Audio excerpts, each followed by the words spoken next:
ஒரே நிமிஷத்துல ஒரு கிராமர் டாபிக் கத்துக்கலாமா? என்ன 18 பட்டி வந்தாச்சாப்பா? அப்புறம் பரமசம் வரல, ராமசாமி வரல, 5 பேர் விட்டு போச்சு, 4 பேர் விட்டு போச்சுங்கிற பேச்சே இருக்கப்படாது. சிப்ஸை நம்ம 5 சென்சஸ் வச்சு எக்ஸ்பீரியன்ஸ் பண்ண முடியும். சிப்ஸ் பார்க்கறதுக்கு கோல்டன் எல்லோ கலர் ரவுண்ட் ஷேப்ல இருக்கும். ஃப்ரெஷ்ஷா எங்க ஊர் குற்றாலம் ஸ்ட்ரீட் ஷாப்ல எல்லாம் நீங்க பாத்தீங்கன்னா அப்படியே தேங்காய் எண்ணெயில பொரிச்சு அப்படியே ஃப்ரெஷ்ஷா வச்சிருப்பாங்க. ஸ்மெல்லே ஃப்ரெஷ்ஷா இருக்கும். அப்புறம் ஒரு பிளேட்ல இருந்து பாட்டிலுக்கு டிரான்ஸ்ஃபர் பண்ணும்போது கிரன்ச்சியா ஒரு சவுண்ட் வரும். டேஸ்ட் சால்ட்டியா இருக்கும். தொட்டு கையில எடுத்து ஃபீல் பண்ணி பார்த்தா ஆயிலியா இருக்கும். அது என்னன்னு கையில எடுத்து பார்த்தா ஒரே பிசு பிசுன்னு இருந்தது. Golden yellow, round, fresh, crunchy, salty, oily இது எல்லாமே அட்ஜெக்டிவ்ஸ்.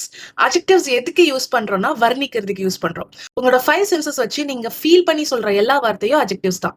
ஸோ இதை ஏன் யூஸ் பண்ணோம் அப்படின்னா நம்ம பார்த்த, கேட்ட, ஸ்மெல் பண்ண, டேஸ்ட் பண்ண எல்லாத்தையும் விவரமா தெளிவா சொல்றதுக்காக தான் யூஸ் பண்றோம். ஐ சா அ கேட் அப்படின்னு சொல்றதுக்கும் ஐ சா அ பிளாக் கேட் அப்படின்னு சொல்றதுக்கு எவ்வளவு டிஃபரன்ஸ் இருக்கு. எத்தனையோ கேட்ஸ் இருக்கு. அதுல ஸ்பெசிஃபிக்கா எதை நீ சொல்ற அப்படிங்கறத தெளிவா சொல்றதுக்கு தான் அட்ஜெக்டிவ்ஸ் யூஸ் பண்றோம். யூஸ்ஃபுல் இங்கிலீஷ் வீடியோக்கு என்ன ஃபாலோ பண்ண மறந்துடாதீங்க. அப்பளத்தை மறந்துட்டான்.